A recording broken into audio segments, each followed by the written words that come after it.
ಬನ್ನಿ ಸ್ನೇಹಿತರೆ, ನಮ್ಮ ನಮಸ್ತೆ ಹಿಂದೂಸ್ತಾನ್ ಹಿಂದಿನ ಎಪಿಸೋಡ್ಗೆ ಎಲ್ಲರಿಗೂ ಸ್ವಾಗತ ಸುಸ್ವಾಗತ. ಈಗ ಏನಾಗಿದೆ ಅಂತಂದರೆ, ನಮ್ಮ ದೇಶವನ್ನು ನಾವು ಸೆಕ್ಯುಲರ್ ಅಂತ ಕರ್ಕೊಂಡ್ವಿ. ಕಾನ್ಸ್ಟಿಟ್ಯೂಷನಲ್ಲಿ ಪುತ್ಕದ ಬದನೆಕಾಯಿ ಇರಿ, ಅದು ಪುತ್ಕದ ಬದನೆಕಾಯಿ ಯಾರು ತಿನ್ನೋಕ್ಕಾಗತ್ತಾ? ಇಲ್ಲ, ತಿನ್ನೋಕ್ಕಾಗೋದಿಲ್ಲ. ಅಷ್ಟೇ ಸತ್ಯ. ನಾವು ಈಗ ಜಾತಿ ಗಣತಿ ಮಾಡ್ತಾ ಇದ್ದಾರೆ. ನಮ್ಮ ಸೆನ್ಸಸ್ ಶುರುವಾಗಿದೆ ಕರ್ನಾಟಕದಲ್ಲಿ. ದೊಡ್ಡ ಕಾಂಟ್ರವರ್ಸಿ ಆಗಿ ಕೂತಿದೆ. ಏನು ಅಂದರೆ, ನೀನು ಬ್ರಾಹ್ಮಣನ, ನೀನು ಕ್ಷತ್ರಿಯನ, ನೀ ಬ್ರಾಹ್ಮಣ ಅಂದರೆ ಸ್ಮಾರ್ತಾನ, ವೈಷ್ಣವನ, ಶ್ರೀ ವೈಷ್ಣವನ, ಅದರಲ್ಲಿ ಮತ್ತು ಪಂಗಡಗಳು. ಇದನ್ನು ಸರ್ಕಾರದವರೇ ಇದು ಮಾಡಿರ್ತಾರೆ. ನೀವು ಡಿವೈಡ್ ಮಾಡಿ ಮಾಡಿ ಮಾಡಿ ಮಾಡಿ ಮಾಡಿ ಕಡೆಗೆ ಒಬ್ಬನೇ ಉಳಿಸ್ತಾರೆ. ಒಬ್ಬನ ಉಳಿಸ್ಬಿಟ್ಟು ಏನು ಮಾಡ್ತಾರೆ, ನಮ್ಮ ಮುಖ್ಯಮಂತ್ರಿ ಹೇಗಿದ್ದಾರೆ ಅಂದರೆ, ಕರ್ನಾಟಕದ ಮುಖ್ಯಮಂತ್ರಿ ಸನ್ಮಾನ್ಯ ಸಿದ್ದರಾಮಯ್ಯನವರು ನೋಡಿ, ಮುಂದಿನ ಜನ್ಮಾನದಿದ್ದರೆ ನಾನು ಮುಸಲ್ಮಾನ ಹುಟ್ಟಬೇಕು ಅಂತಾರೆ. ಇರಲಿ, ಅವ್ರವ್ರ ವೈಯಕ್ತಿಕ ಅಭಿಪ್ರಾಯ, ಅವ್ರವ್ರ ವೈಯಕ್ತಿಕ ಒಪಿನಿಯನ್ ಅವ್ರವ್ರದ್ದು. ಆದರೆ ಒಬ್ಬ ಮುಖ್ಯಮಂತ್ರಿಯಿಂದ ನಾವು ನಮ್ಮ ಹಿಂದೂಗಳನ್ನ ಮಾಡೋದಕ್ಕೆ ಆಗಲಿಲ್ವಾ ಅನ್ನೋದು ದುರಂತ. ಇದು ನಮ್ಮ ದೇಶದಲ್ಲಿ ಪಾಕಿಸ್ತಾನವನ್ನು ಯಾವಾಗ ಸಪ್ರೇಟ್ ಮಾಡಿ ಹಿಂದೂಸ್ತಾನವನ್ನು ಒಡೆದು ಪಾಕಿಸ್ತಾನವನ್ನು ಸಪ್ರೇಟ್ ಮಾಡಿಕೊಟ್ರು ಕಾಂಗ್ರೆಸ್ನವರು, ಜವಾಹರ್ಲಾಲ್ ನೆಹರು ಪಾಕಿಸ್ತಾನವನ್ನು ಮುಸಲ್ಮಾನರಿಗೋಸ್ಕರ ಪಾಕಿಸ್ತಾನ ಮಾಡಿಕೊಟ್ಟ ಮೇಲೆ ಉಳಿದಿದ್ದ ಪ್ರದೇಶವನ್ನು ಹಿಂದೂಗಳಿಗೋಸ್ಕರ ಇರ್ತಕ್ಕಂಥ ಹಿಂದೂಸ್ತಾನ ಅಂತ ಕರೀಲ್ಲ. ಬಹಳ ದೊಡ್ಡ ಪಾಪ, ಬಹಳ ದೊಡ್ಡ ದುರಂತ, ಬಹಳ ದೊಡ್ಡ ಮೋಸ ನಡೆದಿರೋದು ಇಲ್ಲಿ. ಇದನ್ನು ಪದೇ ಪದೇ ಹೇಳಬೇಕಾಗತ್ತೆ. ಆಗ ಪಾಕಿಸ್ತಾನಕ್ಕೆ ಮುಸಲ್ಮಾನರಿಗೋಸ್ಕರ ಪಾಕಿಸ್ತಾನವನ್ನು ಮಾಡಿಕೊಟ್ಟ ಮೇಲೆ ಹಿಂದೂಗಳಿಗೋಸ್ಕರ ಹಿಂದೂಸ್ತಾನ ಅಂತ ಯಾಕೆ ಕರೀಲಿಲ್ಲ? ಇಲ್ಲಿ ನೋಡಿ ನಮ್ಮದಾಗಿರೋ ತಪ್ಪು. ಅದ್ರ ತಪ್ಪಿನ ಪಶ್ಚಾತ್ತಾಪ ಪಟ್ಟರೆ ಸಾಕಾಗೋದಿಲ್ಲ. ಏನು ಅಂತಂದರೆ, ಪಾಪದ ಹೊರೆಯನ್ನು ಇನ್ನೂ ಹೊರತಾ ಇದ್ದೀವಿ. ಏನು ಅಂತಂದರೆ, ಸೆಕ್ಯುಲರ್ ಅನ್ನೋ ವರ್ಡ್ನ ಏನಾಗಿದೆ, ಪ್ರಿಯಾಂಬಲಲ್ಲಿ ಇಂದಿರಾ ಗಾಂಧಿ ಸೇರಿಸಿದ್ರಂತೆ ಅಂತ. ಅದು ಯಾರು ಸೇರಿಸ್ತಾರೆ ಅನ್ಸುತ್ತೆ, ಒಟ್ಟಲ್ಲಿ ಕಾನ್ಸ್ಟಿಟ್ಯೂಷನಲ್ಲಿ ಸೆಕ್ಯುಲರ್ ಅನ್ನೋ ವರ್ಡ್ ಇದೆ. ಈ ಸೆಕ್ಯುಲರ್ ಅನ್ನೋ ವರ್ಡು ಯಾವುದೇ ದೇಶದ ಕಾನ್ಸ್ಟಿಟ್ಯೂಷನಲ್ಲಿಲ್ಲ. ನಮ್ಮ ದೇಶದ ಕಾನ್ಸ್ಟಿಟ್ಯೂಷನ್ ಯಾಕೆ ಬಂತು? ಇದು $1,000,000 ಕ್ವಶನ್ನು. ಇದು ಯಾಕೆ ಬಂತು ಅಂತಂದರೆ, ಜವಾಹರ್ಲಾಲ್ ನೆಹರು ಸ್ವತಂತ್ರ ಬಂದಾಗ ಪ್ರಧಾನಮಂತ್ರಿ ಆಗ್ತಾರೆ. ಈ ಜವಾಹರ್ಲಾಲ್ ನೆಹರು ಕಾಶ್ಮೀರಿ ಪಂಡಿತರಂತೆ ಅಂತಾರೆ. ಮೊದಲನೇ ತಪ್ಪಾಗಿದ್ದಿಲ್ಲಿ. ಮತ್ತು ಆತ ಬ್ರಾಹ್ಮಣ, ಕಾಶ್ಮೀರಿ ಪಂಡಿತ ಅಂದರೆ ಬ್ರಾಹ್ಮಣ ಅಂತ ಕಾಶ್ಮೀರಿ ಫೈಲ್ಸ್ ಅಂತ ಬಂತು. ಅಲ್ಲೇನಾಗುತ್ತೆ, ಹಿಂದೂಗಳನ್ನೆಲ್ಲ ಗುಂಡಿಟ್ಟು ಹೊಡೆದು ಸಾಯಿಸೋದನ್ನು ನೋಡಿದ್ವಿ ನಾವು. ಪಲ್ಲವಿ ಜೋಶಿ ಅಂತ ಅಂದ್ಬಿಟ್ಟು ಸಿನಿಮಾ ಹೀರೋಯಿನ್ನು ಡೈರೆಕ್ಟ್ರ್ ಏನಿದ್ದಾರೆ ನೋಡಿದ್ವಿ. ಅದು ಮಲ್ಟಿಪ್ಲೆಕ್ಸ್ಗಳಲ್ಲಿ ಬೆಳ್ತು. ಬಹಳ ದೊಡ್ಡ ದುರಂತ ನಡೆದೋಯ್ತು. ಇದೇನು ಅಂತಂದರೆ, ಮುಸಲ್ಮಾನರು ನಮ್ಮ ಮೇಲೆ ಆಕ್ರಮಣ ಮಾಡಿದ್ರು. ಅವ್ರೇನು ಅಂದರೆ, ಮನುಷ್ಯರನ್ನ ಗುರಿಯಾಗಿಟ್ಕೊಂಡು ಆಕ್ರಮಣ ಮಾಡಿದ್ರು. ಇವನಿದ್ರೆ ಪ್ರಚಾರ ಮಾಡ್ತಾನೆ, ಇವನಿದ್ರೆ ಹಿಂದೂ ಧರ್ಮ ಬೆಳೆಯುತ್ತೆ, ಹಿಂದೂಗಳನ್ನ ಕೊಂದು ಹಾಕಿ ಅನ್ನೋ ಥರ ಇದು ಮಾಡಿದ್ರು. ಇದೇನಾಯಿತು, ಇದು ಒಂದು ಥರವಾದ. ಕ್ರಿಶ್ಚಿಯನ್ರ ಮೇಲೆ ನಮ್ಮ ಮೇಲೆ ಆಕ್ರಮಣ ಮಾಡ್ತಾಯಿದ್ದಾರೆ. ಏನು ಅಂತಂದರೆ, ಇವ್ರದ್ದು ಸ್ವಲ್ಪ ಸಾಫ್ಟ್ ಆಕ್ರಮಣ ಏನು ಅಂತಂದರೆ, ನಮ್ಮ ಥಿಂಕಿಂಗನ್ನ ಚೇಂಜ್ ಮಾಡ್ತಿದ್ದಾರೆ ಇವರು. ಮನುಷ್ಯರ ಮೇಲೆ ಅಟ್ಯಾಕ್ ಮಾಡಲಿಲ್ಲ, ನಮ್ಮ ಯೋಚನಾ ಲಹರಿಯನ್ನೇ ಚೇಂಜ್ ಮಾಡ್ತಿದ್ದಾರೆ. ಏನು ಅಂತಂದರೆ, ಇದು ವೆಸ್ಟರ್ನ್ ಕಲ್ಚರ್, ನೀವು ಸೂಟ್ ಹಾಕ್ಕೋಬೇಕು, ನೀವು ಬೂಟ್ ಹಾಕ್ಕೋಬೇಕು, ನೀವು ಇಂಜಿನಿಯರಿಂಗ್ ಓದಬೇಕು ಅಂತಂದರೆ ಇಂಥ ಡ್ರೆಸ್ಸೇ ಹಾಕ್ಕೋಬೇಕು, ಹೀಗೆ ಕ್ರಾಪ್ ಬಾಚ್ಕೋಬೇಕು, ಈ ಶೂನೇ ಹಾಕ್ಕೊಂಬರ್ಬೇಕು, ಇದೆಲ್ಲ ಮಾಡ್ತಾರೆ. ಹೀಗಾಗಿ ನಮ್ಮ ದೇಶವನ್ನು ಕಿತ್ತು ತಿಂತಾ ಇರ್ತಕ್ಕಂಥ ಇದು ಒಂದು ಮುಸಲ್ಮಾನರ ಆಕ್ರಮಣಕಾರರು, ಇನ್ನೊಂದು ಕ್ರಿಶ್ಚಿಯನ್ ಆಕ್ರಮಣಕಾರರು. ಕ್ರಿಶ್ಚಿಯನ್ರು ಸಾಫ್ಟ್ ಆಕ್ರಮಣಕಾರರು. ಇಬ್ಬರೂ ಸಹ ಹಿಂದೂ ಧರ್ಮಕ್ಕೆ ಅಷ್ಟೇ ವಿರೋಧಿಗಳು, ಅಷ್ಟೇ ಎನಿಮಿಗಳು. ಇದನ್ನು ಸಶಕ್ತವಾಗಿ ನಿಲ್ಲಬೇಕು ಅಂತಂದರೆ ನಮ್ಮ ಹಿಂದೂ ಸಮಾಜ ಒಂದಾಗಬೇಕು. ಹಿಂದೂ ಸಮಾಜ ಒಂದಾಗಕ್ಕೆ ಸಾಧ್ಯನೇ ಇದೆಯಾ ಅಂತಂದರೆ, ಪ್ರೆಸೆಂಟ್ ಸ್ಟೇಟಸಲ್ಲಿ ಪ್ರೆಸೆಂಟ್ ಡೇ ಇರ್ತಕ್ಕಂಥ ಸಂವಿಧಾನದಲ್ಲಿ ಇದು ಸಾಧ್ಯನೇ ಇಲ್ಲ. ಯಾಕೆ ಅಂತಂದರೆ, ನಮ್ಮ ಸಂವಿಧಾನದಲ್ಲಿ ಜಾತಿವಾರು ಮೀಸಲಾತಿ ಕೊಡ್ತೀವಿ. ಏನು ಅಂತಂದರೆ, SC STಗೆ 7% ಅಂತೆ, SCಗೆ 15% ಅಂತೆ, 22% ರಿಸರ್ವೇಷನ್ ಕೊಟ್ಬಿಟ್ವಿ. ಅದು ಗೌರ್ಮೆಂಟ್ ಅಪಾಯಿಂಟ್ಮೆಂಟ್ಗಳಲ್ಲಿ. ಇದೇನಾಗುತ್ತೆ, ಎಲ್ಲರಿಗೂ ಡಿವೈಡ್ ಮಾಡಿ ಮಾಡಿ ಮಾಡಿ ಈಗ ಏನಾಗಿದೆ, ಜಾತಿ ಗಣಿತ ನಡೀತಾ ಇದೆ ಕರ್ನಾಟಕದಲ್ಲಿ. ಈ ಸಿದ್ದರಾಮಯ್ಯನವರು ಮುಖ್ಯಮಂತ್ರಿಯಾಗಿದ್ದಾರೆ. ಅವರು ತುಂಬ ಬುದ್ಧಿವಂತನೂ ಹೌದು, ತುಂಬ ವ್ಯವಹಾರಸ್ಥನೂ ಹೌದು. ಆತ ಏನು ಮಾಡಿದ್ದಾರೆ, ಕುರುಬರನ್ನ ST ಸಮುದಾಯಕ್ಕೆ ಸೇರಿಸಿದ್ದಾರೆ. ಕುರುಬರನ್ನ ST ಸಮುದಾಯಕ್ಕೆ ಸೇರಿಸಿರೋದ್ರಿಂದ STಗಳಿಗೆ ಇರ್ತಕ್ಕಂಥ ಮೀಸಲಾತಿ ಏನಿದೆ, 15%, 18% ಏನಿದೆ, ಅದನ್ನು ಜಾಸ್ತಿ ಮಾಡಬೇಕು, 30% ಮಾಡಬೇಕು. ತಮಿಳುನಾಡಿನಲ್ಲಿ ಜಯಲಲಿತಾ ಗೌರ್ಮೆಂಟ್ ಇತ್ತು, ಅವರು 50%ವರೆಗೂ ತಗೊಂಡೋಗಿದ್ದು ರಿಸರ್ವೇಷನ್. ಆ ಥರ ಮಾಡಬೇಕು ಅನ್ನೋ ಹುನ್ನಾರ ನಡೀತಾ ಇದೆ. ಈ ಸಂವಿಧಾನ ಏನಾಗುತ್ತೆ 100% ದಾಟಿದ ಮೇಲೂ ರಿಸರ್ವೇಷನ್ ಕೇಳ್ತಾರೆ. ಇನ್ನು ನಮಗೆ ಸಾಮಾಜಿಕ ನ್ಯಾಯ ಸಿಕ್ಕಿಲ್ಲ, ನಮ್ಮಲ್ಲಿ ಯಾರು ಮುಖ್ಯಮಂತ್ರಿ ಆಗಿಲ್ಲ. ಬ್ರಾಹ್ಮಣರು ಮುಖ್ಯಮಂತ್ರಿಯಾಗಿ ಎಷ್ಟು ದಿವಸ ಆಯಿತು ನೋಡಿದ್ದೆ. ಉಂಡೂರಾವ್ ಬಿಟ್ಟುಬಿಟ್ರೆ ಮುಖ್ಯಮಂತ್ರಿ ಆಗಿಲ್ಲ. ನಾವೇನು ಈ ದೇಶದ ಪ್ರಜೆಗಳಲ್ವಾ, ಮುಖ್ಯಮಂತ್ರಿ ಆಗೋದಕ್ಕೆ ಅರ್ಹತೆ ಇಲ್ವಾ ಅನ್ನೋ ಪ್ರಶ್ನೆ ಹೇಳುತ್ತೆ. ಅರ್ಹತೆ ಇದ್ದಾಗ ಬೇರೆಯವ್ರ ಬಗ್ಗೆ ಯೋಚನೆ ಮಾಡೋದು ಕಲಿಬೇಕು. ನಮ್ಮ ಮಟ್ಟಿಗೆ ನಾವು ಯೋಚನೆ ಮಾಡಿಕೊಂಡ್ರೆ ನಾವು ಪ್ರಾಣಿಗಳಾಗ್ತೀವಿ. ಬೇರೆಯವ್ರ ಬಗ್ಗೆ ಯೋಚನೆ ಮಾಡಬೇಕು, ಸಮಾಜದ ಬಗ್ಗೆ ಯೋಚನೆ ಮಾಡಬೇಕು, ದೇಶದ ಬಗ್ಗೆ ಯೋಚನೆ ಮಾಡಬೇಕು. ಈ ಪ್ರೆಸೆಂಟ್ ಡೇ ಪಾಲಿಟಿಕ್ಸಲ್ಲಿ ಯಾರ್ಯಾರು ದೇಶದ ಬಗ್ಗೆ ಯೋಚನೆ ಮಾಡ್ತಾರೆ, ಅವ್ರನ್ನ ಬಿಟ್ಟುಬಿಟ್ಟು ಸಮಾಜದ ಬಗ್ಗೆ ಯೋಚನೆ ಮಾಡ್ತಾರೆ ಅಂದರೆ ಮೊಟ್ಟ ಮೊದಲಾಗಿ ನಿಲ್ತಕ್ಕಂಥ ಜಾತಿ ಏನಿದೆ ಅದು ಬ್ರಾಹ್ಮಣರು. ಹಾಗಾಗಿ ಬ್ರಾಹ್ಮಣರು ಮುಖ್ಯಮಂತ್ರಿ ಆಗಬೇಕು. ಬ್ರಾಹ್ಮಣರು ಮುಖ್ಯಮಂತ್ರಿ ಆದರೆ ಖಂಡಿತ ಇವರು ಹೇಳೋದಿಲ್ಲ ಮುಂದಿನ ಜನ್ಮಾನದಿದ್ದರೆ ನಾನು ಮುಸಲ್ಮಾನ ಹುಟ್ಟಬೇಕು ಅಂತ, ಮುಂದಿನ ಜನ್ಮಾನದಿದ್ದರೆ ನಾನು ಕ್ರಿಶ್ಚಿಯನಾಗಿ ಹುಟ್ಟಬೇಕು ಅಂತ. ಇದು ಶಾಪ. ಏನಾಗುತ್ತೆ, ಎಲೆಕ್ಷನ್ ಟೈಮ್ ಬರಲಿ ನನ್ನ ಹೆಸರು ರಾಮ ಇದ್ದಾನೆ ಅನ್ನೋರು ನೋಡಿದ್ದೀವಿ ನಾವು. ಮತ್ತು ಪಂಚೆ ಉಡೋದಕ್ಕೆ ಬರೋದಿಲ್ಲ, ಲೈಫ್ ಲಾಂಗ್ ಪಂಚೆ ಉಟ್ಕೊಂಡ್ರಲ್ಲ ಅದು ಉದುರೋಗ್ತಾ ಇರುತ್ತೆ. ಎಳ್ಕೊಂಡು ಹೋಗಿ ಎಲ್ಲೋ ಸಿಗಿಸ್ಕೊಂಡು ಮಠಾಧೀಶರನ್ನ ಭೇಟಿ ಮಾಡಿ ಬರ್ತಾರೆ. ಆ ಮಠಾಧೀಶರಾದರೂ ಗೆದ್ದೆತ್ತಿನ ಬಾಲ ಹಿಡಿತಕ್ಕಂಥವ್ರು. ಮಠಕ್ಕೆ ಏನಾದ್ರು ಒಂದು 10 ಕೋಟಿ ರೂಪಾಯಿ ಕೊಟ್ಬಿಟ್ರೆ ಜೈ ಅನ್ಕೊಂಡು ಹೋಗ್ತಾರೆ. ಅಂಥ ಮಠಾಧೀಶರೇ ಜಾಸ್ತಿ ಇರುತ್ತೆ. ಪ್ರತಿಯೊಂದು ರಾಜಕೀಯ ಪಕ್ಷಕ್ಕೂ ಅನೇಕ ಮಠಗಳು ಶುರುವಾಗ್ಬಿಟ್ಟಿದೆ. ಈಗ ಕುರುಬರು ಮುಖ್ಯಮಂತ್ರಿ ಅಂತಂದರೆ ಅದೇನೋ ಕುರುಬರ ಮಠ ಅಂತೆ, ಗೌಡ್ರ ಮುಖ್ಯಮಂತ್ರಿ ಅಂದರೆ ಗೌಡ್ರ ಮಠ ಅಂತೆ, ಇನ್ಯಾರ್ದೋ ಮುಖ್ಯಮಂತ್ರಿ ಲಿಂಗಾಯತರ ಮುಖ್ಯಮಂತ್ರಿ ಅಂದರೆ ಅವ್ರ ಮಠ ಅಂತೆ, ಬ್ರಾಹ್ಮಣರ ಮುಖ್ಯಮಂತ್ರಿ ಅಂದರೆ ಅವ್ರ ಮಠ ಅಂತ. ಈಗ ಮಠಗಳು ಏನಾಗಿದೆ, ತಮ್ಮವನೊಬ್ಬ ಮುಖ್ಯಮಂತ್ರಿ ಆಗಲಿ, ಹೇಗಾದರೂ ಅವನು ಮುಖ್ಯಮಂತ್ರಿ ಆಗಲಿ ಅಂತ ಅಂದ್ಬಿಟ್ಟು ಇವರು ಇಂಡೈರೆಕ್ಟಾಗಿ ರಾಜಕೀಯ ಮಾಡಿದ್ದಾರೆ. ಡೈರೆಕ್ಟಾಗಿ ರಾಜಕೀಯ ಮಾಡೋರು ಬೇರೆ, ಇಂಡೈರೆಕ್ಟಾಗಿ ರಾಜಕೀಯ ಮಾಡೋರು ಬೇರೆ. ಹೀಗಾಗಿ ನಮ್ಮ ದೇಶದ ಅಖಂಡತೆ, ಏಕತೆ, ಸಮಗ್ರತೆಗೆ ಭಾಳ ಧಕ್ಕೆ ತರ್ತಾ ಇದೆ. ಇದೆಲ್ಲ ಹೋಗಲಾಡಿಸ್ಬೇಕು ಅಂತಂದರೆ ನಾವೆಲ್ಲ ಹಿಂದೂ, ನಾವೆಲ್ಲ ಒಂದು ಅನ್ನೋ ಸ್ಲೋಗನ್ ಬರಬೇಕು. ಇದು ಬರಬೇಕು ಅಂತಂದರೆ ಮೊಟ್ಟ ಮೊದಲನೇದಾಗಿ ಶುರು ಮಾಡಬೇಕಾಗಿರೋದು ಸಾಮಾಜಿಕ ಪರಿವರ್ತನೆ.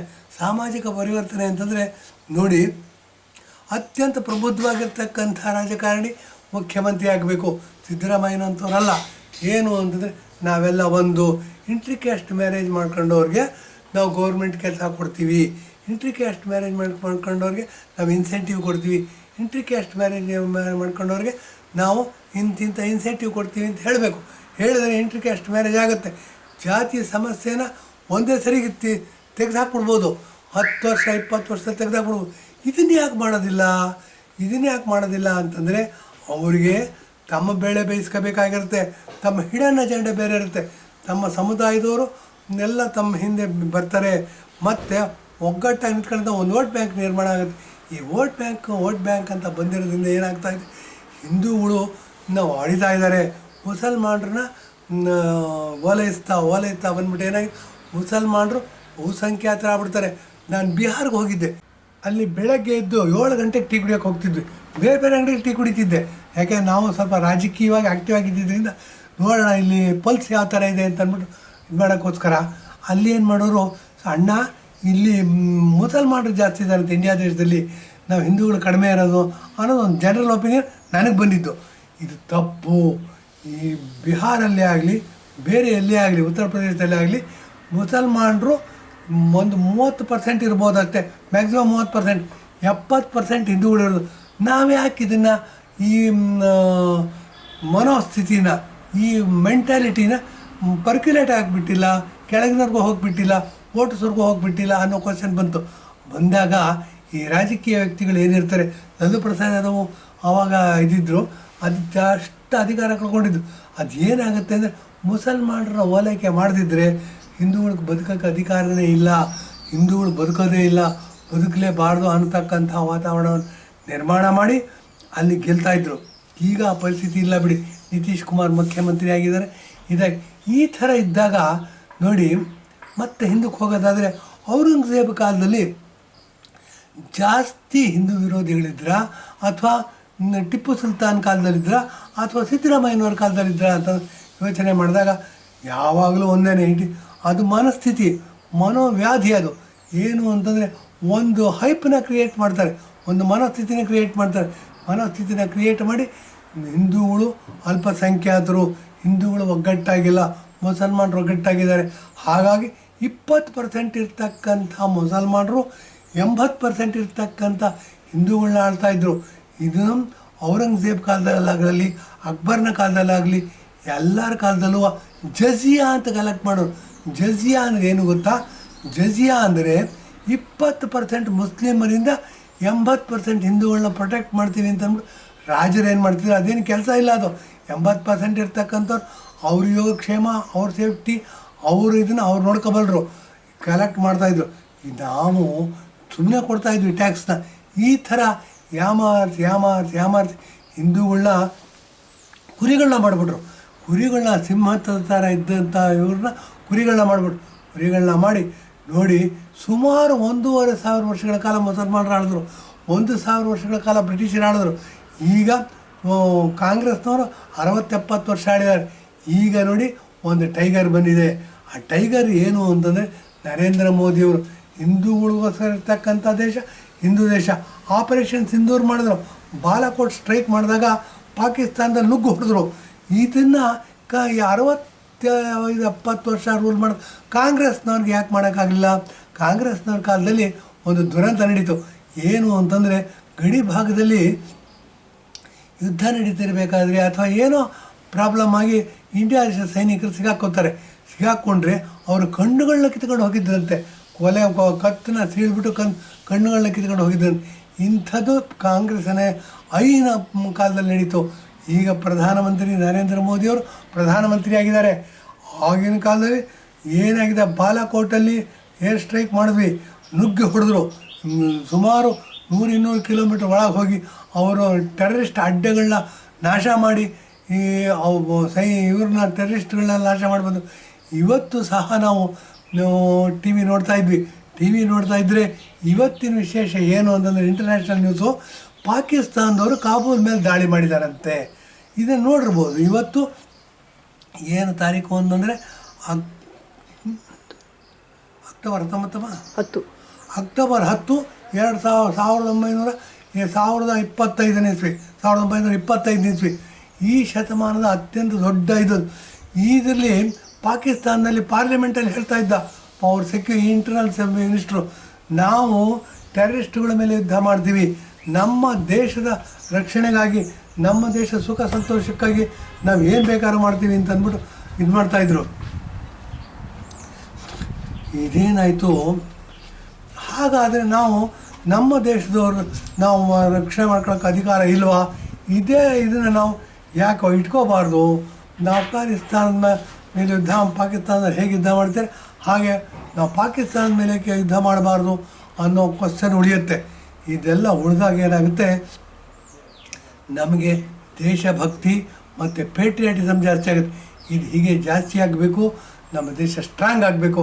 ಪಾಕಿಸ್ತಾನವನ್ನು ಮುಸಲ್ಮಾನರಿಗೋಸ್ಕರ ಡಿವೈಡ್ ಮಾಡಿಕೊಟ್ಟ ಮೇಲೆ ಉಳಿದಿರ್ತಕ್ಕಂಥ ಇದು ಹಿಂದೂಗಳಿಗೋಸ್ಕರ ಇರ್ತಕ್ಕಂಥ ಹಿಂದೂಸ್ತಾನ, ಇದನ್ನು ಸತ್ಯವನ್ನು ಯಾವಾಗ ಒಪ್ಕೊಳ್ಳೋದ ನಾವು ವಿತ್ತಂಡವಾದ ಮಾಡ್ತೀವಿ. ಹಾಗೆ ವಿತ್ತಂಡವಾದ ಇಟ್ಟವರೇ ಕಾಂಗ್ರೆಸ್ನವರು. ವಿತ್ತಂಡವಾದವನ್ನು ಪ್ರಪಂಚ ಒಪ್ಪೋದಿಲ್ಲ. ಕಾಂಗ್ರೆಸ್ನವರ ವಾದವನ್ನು ಯಾವ ಪ್ರಪಂಚದಲ್ಲಿ ಯಾವ ದೇಶಗಳು ಒಪ್ಪುತ್ತಿರಲಿಲ್ಲ. ಆದರೆ ಈಗ ಏನಾಗಿದೆ, ನರೇಂದ್ರ ಮೋದಿಯವರು ಬಂದಿದ್ದಾರೆ. ನರೇಂದ್ರ ಮೋದಿಯವರು ಬಂದು ನಮ್ಮ ಆಂತರಿಕ ಸುರಕ್ಷತೆಗಾಗಿ ಪಾಕಿಸ್ತಾನದ ಮೇಲೆ ಸ್ಟ್ರೈಕ್ ಮಾಡಬೇಕಾಗಿ ಬಂದರೆ ಬಾಲಾಕೋಟ್ ಥರ ನುಗ್ಗು ಹೊಡಿತೀವಿ ಅನ್ನೋ ಸಂದೇಶ ಕೊಟ್ಟಿದ್ದಾರೆ. ಹಾಗಾಗಿ ನಮ್ಮ ದೇಶದಲ್ಲಿ ಉಗ್ರವಾದ ಕಡಿಮೆ ಆಗಿದೆ.